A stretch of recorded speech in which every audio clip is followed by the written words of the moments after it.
দেখেন দুই হাতে পাঁচটা, মানে দু হাতে পাঁচটা চারা, 1 2 3 4 5, দু হাতে পাঁচটা চারা রোপণ করতে হবে এবং এমডি 1.5 হাত। পাতা দেখছি নাড়াচাড়া করছেন, এটার কারণটা কি? এটা কেন করছেন? সপ্তাহে একবার স্প্রে করা লাগেই এবং সেই এন্ডিন হলো কোরোলাক্স এবং ভিত্তাকো। আলহামদুলিল্লাহ, আর কিছুই লাগবে না। জি জি। আসসালামু আলাইকুম প্রিয় দর্শক, সবাই কেমন আছেন? আশা করি অনেক ভালো আছেন। তো দর্শক বন্ধু, আজকে দেখতে পাচ্ছেন আমরা একটা মুখী কচুর খেতে কিন্তু দাঁড়িয়ে আছি। আমরা অনেকে অনেক ধরনের তরি তরকারি কিন্তু লাগাই, দেখা যায় ওইগুলোর বাজার কিন্তু প্রথম যখন আসে তখন ভালো থাকে, পরবর্তীতে ওই বাজার কিন্তু নষ্ট হয়ে যায় এবং অনেক চাষি কিন্তু দাম পায় না এবং ক্ষতিগ্রস্ত হয়। কিন্তু এই যে মুখী কচু ভালোভাবে চাষাবাদ করতে পারেন তাহলে এটা কিন্তু ব্যাপক একটা লাভজনক চাষ। তো আজকে আমার পাশে দেখতে পাচ্ছেন, আমার এক ভাইকে দেখতে পেয়েছি।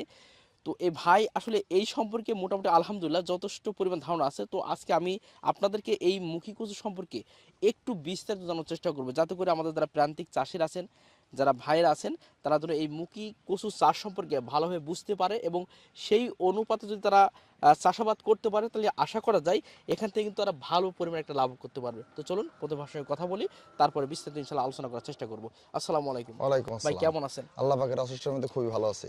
জমিতে তো সার দিচ্ছেন দেখতে জি পেলাম জি, এইমাত্র। অবশ্যই। এতে সার দিচ্ছি, পটাশ সার, মাটি সার আর জিপ সার জি। আপাতত দিচ্ছি। আবার কালি গেড়ে দেবো ইউরিয়া, সালফেট, দস্তা, এইগুলো আর দেবো আর এটা কি। আগামীকাল কি আবার দেবেন? আগামীকালকে আর দেবো, কারণ আগামীকাল থেকে আবার মনে করেন কুপাতে হবে, পিলি বান্ধার সময় হয়ে গেছে, কারণ অনেক দিন যাবত চারার বয়স হয়ে গেছে, আর সময় নাই। মানুষই আছেন তারা আসলে প্রথমে চিন্তা করে লাভের চিন্তাটা বেশি করে থাকেন। তো আসলে এই মুখী কচুতে লাভ করা সম্ভব বা কতটুকু লাভ করা যায়? মনে করেন আপনার হলো 33 শতক জমিতে সর্বনিম্ন যদি খরচা হয়, তা মনে করেন 40 থেকে 50 হাজার টাকা খরচা আছে এক বিঘা জমিতে? 1 বিঘা জমিতে। বেচা কিনা মনে করেন যত মার্কেটে কম প্রাইস হয়, মনে করেন সর্বনিম্নের সাথে আপনি 30 টাকা করে কেজি বেচেন, 30 টাকা করে কেজি বেচলেও আপনার 1 লক্ষ টাকা 1 বিঘা ভুগি বেচা সম্ভব। এটা কতদিনের ব্যবধানে? এটা মনে করেন টোটালে ভুইটা কচু পোতা থেকে প্রসেসিং করতে টাইম লাগবে মনে করেন 7 মাস। টোটাল শেষ পর্যন্ত? শেষ পর্যন্ত মনে করেন কোচের মধ্যে বেচা কিনা তোলা শেষ জি জি। 7 মাসের এটা ভিতরে। শুধু কি আসলে মুখী আমরা ব্যবহার করতে পারি না, অন্যান্য কোন কোন কোন পাট না না বিক্রি না, করা ও যায়? আর কোনো পাটমাট কিছুই না, এর একমাত্র শুধু মুখী। 1 কাঠা জমিতে মনে করেন সর্বনিম্ন কচু হয় 4 থেকে 6.5 মণ, 5 মণ, 5.5 মণও হয়। 5.5 মতো জি, হতে পারে যদি ভালোভাবে। আচ্ছা, এই ভালোভাবে হয়। জাতের কোনো ভিন্নতা আছে? এদের কোন মনে করেন জাতটা? একটা জাত আছে, মনে করেন বিভিন্ন রকম, একটা হোল্ডার জাত আছে, একটা কাঠি জাত আছে, একটা লম্বো জাত জি আছে। জি। আপনি আপনি কোনটা বেশি আমরা চুজ করেন? চয়েস করি সবচেয়ে হোল্ডার জাতটা, এটা হচ্ছে কিনা হাইব্রিড।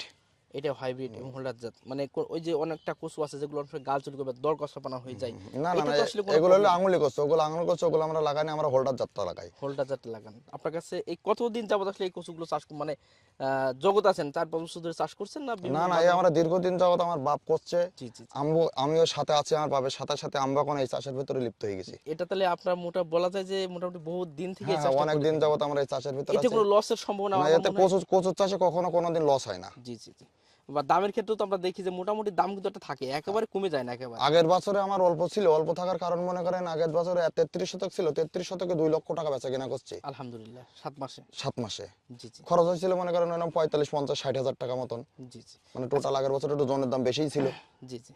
আগের বছরের তুলনায়। আচ্ছা, এই যে সার দিচ্ছেন সেটা বললেন যে কি কি সার দিচ্ছেন।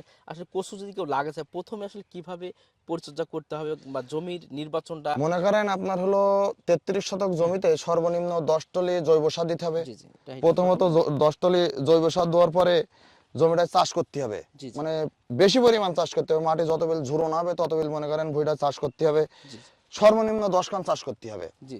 10 এবং খান 10 মানে 10 বার 10 চাষ বার দিতে সার হবে। দিতে মনে হবে। করেন টানা ফাল দিয়ে করলেন 4 চাষ, আর 6 কান মনে করেন রুটার দিয়ে করতে রুটার, হবে। জি জি। করার পরে মনে করেন এই চারাটা রোপণ করতে হবে, মুখী রোপণ করতে হবে। রোপণ করতে হবে কেমন, মনে করেন 2 হাতে, হ্যাঁ, এই একটু দর্শকদের একটু দেখাই 2 আমরা হাতে একটু মনে করেন, যদি। এই দেখেন 2 হাতে পাঁচটা, মানে 2 হাতে 5টা চারা, 1 2 3 4 5, 2 হাতে 5টা চারা রোপণ করতে হবে এবং এমডি 1.5 হাত, হুম।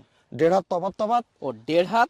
আর আপনার যদি আমরা লাম্বাই মনে করি সেটা হচ্ছে 2 হাতে 5টা। 2 হাতে 5টা। দর্শক, চমৎকার একটা বিষয়। আসলে আমি বলবো যে এই ধরনের কিন্তু কথা কোথায় পারবেন না ভাই, আসলে একদম খোলা মনে যে কিভাবে চাষ করলে একটা চাষে লাভবান হতে পারবে সবকিছু সুন্দরভাবে কিন্তু আসলে বুঝিয়ে দিচ্ছেন যে 2 হাতে 5টা মুখি যাবে। আর আপনার আড়ে আমরা যদি আড় বলি, এটা হচ্ছে আপনার 1.5 হাতের পরপরই লাইনটা হবে, যে লাইনটা আপনারা দেখতে পাচ্ছেন খুবই চমৎকার ভাবে। তো এই সুন্দরভাবে কিন্তু লাগানো আছে এখানে। এরপরে যে বিষয়গুলো লক্ষ্য করতে হবে আমাদের, বা সেটা যদি একটু বলেন। এছাড়া আবার কি, এইভাবে মনে করেন একটু পানির সেচের পরিমাণ একটু বেশি দিতে হয় এটা কচুতে। কতদিন পর পর পানি দেওয়া লাগে? মনে করেন ভুঁই নীল জয় একটু সেচের পরিমাণ দিতে হয়। জি জি আর স্প্রে করতে হয় মনে করেন এন্ডিন পোকা মানে তিড়িং পোকা লাগে, তো তিড়িং পোকা লাগলে মনে করেন হচ্ছে কিনে এতে একটু স্প্রে করতে হয় দীর্ঘদিন যাবত, জি জি। সপ্তাহে একবার স্প্রে করা লাগেই। এবং সেই এন্ডিন হলো কোরোলাক্স এবং ভিত্তাকো। ক্রোলাক্স এবং এবং ভিত্তাকো ভিত্তাকো। এই দুটো দিলে আলহামদুলিল্লাহ। আলহামদুলিল্লাহ আর কিছুই লাগবে না। জি জি। এছাড়া বেশি আপনার প্রবলেম না নেই আর এই যে বেশি কত নামে একটু সার মার দিতে হবে, এই হলো আমরা মনে করেন 5 সাবানে সার দিচ্ছি, দেওয়ার পরে মনে করেন আর 1 সাবান দেবো কোপাই টোপাই দিয়ে টুকটাক করে পানি চালাবো, শেষ। আর আর আল্লাহর রহমতে কিছু লাগবে কোনো না। সমস্যা নেই। না না, হ্যাঁ এই অবশ্যই। রোপণের সময়টা কত এবং মোটামুটি রোপণটা করতে হয় মনে করেন স্বর্ণধান কেটে পার, মানে স্বর্ণধান সেকেন্ড বুলা কেটে পার মনে করেন এই চারাটা রোপণ করা লাগে। জ্যৈষ্ঠী আষাঢ়ের শেষ মনে হয় 7 মাস লাগে, মোটামুটি 7 মাসের ভেতরে শেষ হয়ে যাবে কচু। আসসালামু আলাইকুম দাদা, ভালো আছেন আপনি? হ্যাঁ ভালো।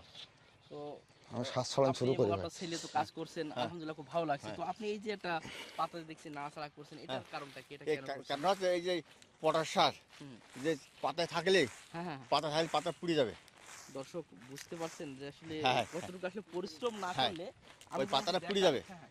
এই যে হ্যাঁ, হ্যাঁ। পাতাটা যে রয়েছে, হ্যাঁ, ওই পটাশ পালি পটাশ পালি পারে ওই পুড়ে যাবে। ও তাহলে সার দিয়ে অবশ্যই এটা করা হ্যাঁ, এটা ঝেড়ে দিয়ে যাবে। দিলে মোটামুটি হ্যাঁ, আলহামদুলিল্লাহ হ্যাঁ ভালো থাকবে। ভালো থাকবে। হ্যাঁ। জি জি।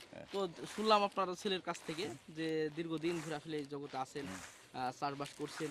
কতদিন যাবত আসলে এই চাষবাসগুলো করেন আপনি? বা এই কচুর চাষ এই 3-4 বছর করছে। জি, জি, আলহামদুলিল্লাহ সবসময় তো লাভ হ্যাঁ, লাভই আছে। জি জি। তো অনেক ধন্যবাদ, আমরা আপনাদের দোয়া করি। তো ভাই, মোটামুটি কচু সম্পর্কে যে তথ্যগুলো দিলেন, আশা করি আমাদের চাষিরা ভাইদের অনেক উপকার আসবে। তো সর্বশেষ যদি একটা বক্তব্য আমাদের দর্শক যারা দেখছেন তাদের উদ্দেশ্যে একটা বক্তব্য রাখেন। অবশ্যই, কেননা আমাদের অনেকদিন যাবত কচু চাষ করছে, ভাইরা অনেক পরিশ্রম করে, যেন দর্শকদের জন্য যেন একটু ভালো হয় এবং চাষ করতে সুবিধাজনক হয়। তো অবশ্যই ভাইদের চ্যানেলটার সাথে ভালো লেগে থাকে, অবশ্যই ভাইদের চ্যানেলটা সাবস্ক্রাইব করবেন এবং পাশে থাকা বেল আইকনটি বাজিয়ে দিবেন। ধন্যবাদ। তো প্রিয় দর্শক, মোটামুটি আসলে কচু সম্পর্কে আমার ভাইয়ের কাছ থেকে অনেক গুরুত্বপূর্ণ তথ্য ইনশাল্লাহ দিয়ে আপনাদেরকে চেষ্টা করলাম। তো আশা করি যদি ভিডিওটি ভালো লেগে থাকে তো অবশ্যই আপনারা সবার জন্য শেয়ার করবেন। তো সবাই ভালো থাকবেন, সুস্থ থাকবেন। আল্লাহ হাফেজ।